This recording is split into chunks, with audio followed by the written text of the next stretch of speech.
Road సమస్య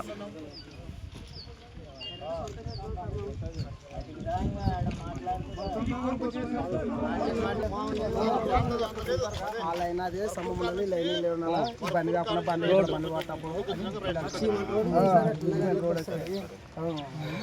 ఎందుకంటే బండ్లు ఇతర బండ్లు వస్తాయి వస్తుంది కొంచెం ఆ సైడ్ సైడ్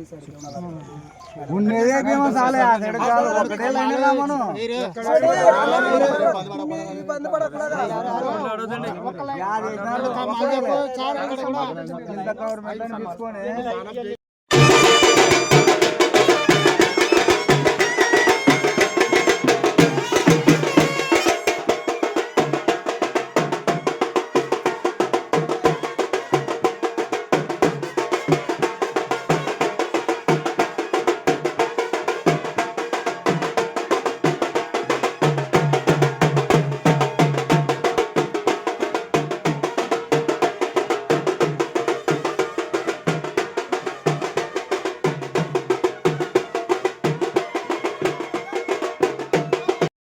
నాయకులు ఉన్నట్టుగా ముందుకు రాసిన కూర్చున్నాం కానీ అన్న మాదన్న గవర్నర్ గోల్కూరు టీడీపీ నాయకులు ఎవరికైనా ముందు కానీ అన్న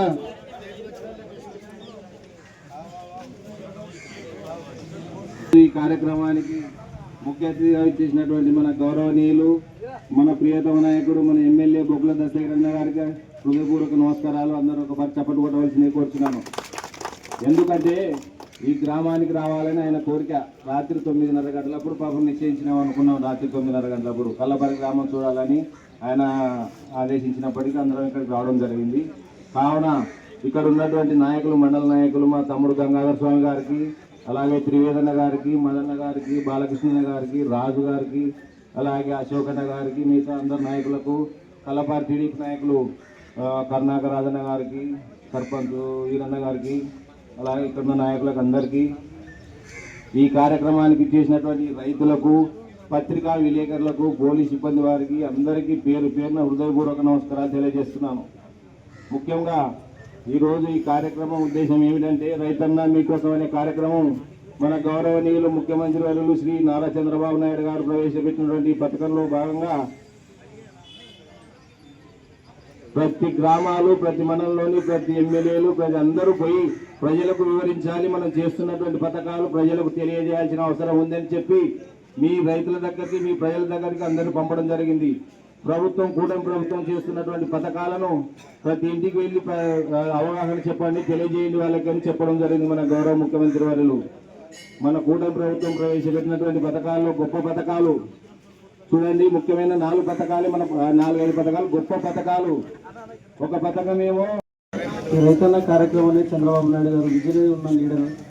ఆయన కేవలం విజనరీ అంటే హైటెక్ సిటీ, ఆ సిటీ, ఈ సిటీ కాకుండా రైతులు, మనకు అన్నం పెట్టే రైతులందరూ సుభిక్షంగా ఉండాలి, వాళ్ళకి వచ్చే కష్ట నష్టాలు ఏవి ఉండకూడదు, వాళ్ళు సమృద్ధిగా పంటలు పండించి ఈ అతివృష్టి, అనావృష్టి వల్ల ఇబ్బంది పడకూడదనే ఉద్దేశంతోనే ఈ 5 ప్రణాళికలతో ముందుకొచ్చి ఈరోజు రైతులకు అండగా నిలవడమే కాకుండా ప్రతి నియోజకవర్గ ఎమ్మెల్యే గారిని, అలాగే ఇన్ఛార్జి గారిని ప్రతి ఒక్కరూ వీధి వీధి, ఊరు గ్రామ గ్రామం తిరిగి రైతులకు మనం ఏం చేస్తున్నాం, మంచి ఏం చేస్తున్నాం, చెడు ఏం చేస్తున్నాం అనేది వాళ్ళకి ఇష్టంగా పూర్తిగా తెలియపరిచి వాస్తవంగా అవాస్తవాలు చేస్తున్న వైసీపీ పార్టీ వాళ్ళకి ఇది బుద్ధి చెప్పు పెట్టి ఈ కార్యక్రమం నిర్వహించడం జరిగింది.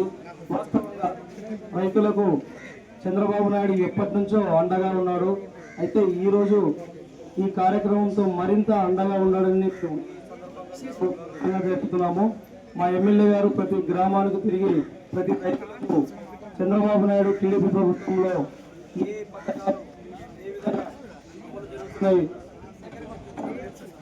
ఏ పథకాలు ఏ విధంగా అమలు జరుగుతున్నాయో స్పష్టంగా మనం చేసే ఏ పనైనా రైతులకు ప్రతి ఒక్కరికి తెలియజేయాలనే ఉద్దేశంతో మనం చేసిన పని ప్రజలు ఖచ్చితంగా వెళ్ళాలి. వెళ్ళిన తర్వాతనే నిజంగా మనం ఏం పని చేస్తున్నాం అనేది ప్రజలకన్నా అర్థమవుతుందనే ఉద్దేశంతో ఈ కార్యక్రమం రైతన్న మీకోసం అనే కార్యక్రమం నిర్వహించడం జరిగింది. కావున ప్రతి రైతు తెలుసుకోవాలి, మన కోసం చంద్రబాబు నాయుడు గారు ఇంత వయసులో కూడా మన కోసం ఆలోచన చేసి రైతులకు పెద్దపీట వేసి ప్రతి రైతు బాగుండాలనే ఉద్దేశంతో రైతు అన్నదాతగా మనం కొలుస్తాం కాబట్టి అన్నదాత బాగుంటే రాజ్యం దేశం అంతా బాగుంటుందనే ఉద్దేశంతో ఈ కార్యక్రమం నిర్వహించడం జరిగింది. కార్యక్రమంలో పాల్గొన్న ప్రతి ఒక్కరికి పేరు పేరున్న హృదయపూర్వక నమస్కారాలు. ప్రత్యేక ధన్యవాదాలు. మొదటిగా ఈ కార్యక్రమాన్ని స్టార్ట్ చేయడానికి ముందుగా గౌరవ ముఖ్యమంత్రి గారు సందేశాన్ని పంపించడం జరిగింది రైతన్నల కోసం. ఈ సందేశాన్ని వినిపించిన తర్వాత మనము ఈ కార్యక్రమం ఎందుకోసం చేస్తున్నాం అనేది అంతా కూడా తెలియజేస్తానని తెలుపుకుంటూ, ముందుగా మీకు ఇచ్చినటువంటి పాంప్లెంట్లో గౌరవ ముఖ్యమంత్రి సార్ గారి సందేశం ఉంది, దాన్ని చదివి వినిపిస్తాను. అందరు కూడా దయచేసి మీకు నిజమైన సంరక్షకులు మీ శ్రమతో నిబ్బరంగా నిలిచే సహన శక్తితో మన ఆంధ్రప్రదేశ్ రాష్ట్రం కళ నిజమవుతుంది. నేను రైతు బిడ్డనే. రాష్ట్రంలోని ప్రతి కర్షకుడి కష్టం నాకు తెలుసు. మీతో కలిసి నడవడానికి, మీ సమస్యలను పరిష్కరించడానికి మీకు పూర్తి అండగా ఉంటానని ఈ సందర్భంగా హామీ ఇస్తున్నాను. రాష్ట్ర ఆర్థిక సాధానికి మూల స్తంభం వ్యవసాయ రంగమే. వ్యవసాయం, ఉద్యాన, పశుసంవర్ధక